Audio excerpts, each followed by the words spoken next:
नूर फातिमा। अब देख रहे हैं नेशनल न्यूज। ताज़ा तरीन खबर शामिल करते हैं। नेस्ले मिल्क पैक फैक्ट्री की जानिब से मकामी सहाफ़ियों के एहसास में इफ्तार डिनर का एहतमाम किया गया, जिसमें public relation officer colonel retired Naveed Ahmed और मैनेजर फवाद चिश्ती ने मेहमानों को वेलकम किया।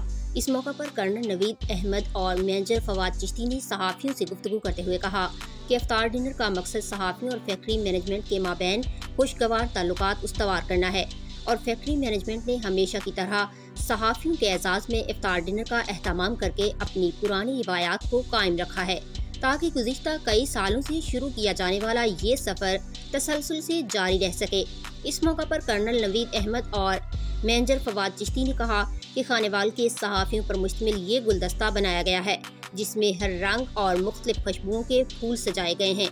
उन्होंने कहा कि नेस्ले मिल्क पैक फैक्ट्री गुज़िश्ता कई बरसों से इलाके में रोजगार की फराहमी और अपनी मयारी मसनूआत के जरिए मुल्क की मईशत के फ़रोग और तरक्की और खुशहाली में अपना भरपूर किरदार अदा कर रही है, जबकि सहाफ़ी बरादरी ने भी नेस्ले मिल्क पैक फैक्ट्री की जानिब से दिए जाने वाले पुरतकल्लुफ़ इफ्तार डिनर पर फैक्ट्री मैनेजमेंट का शुक्रिया अदा किया।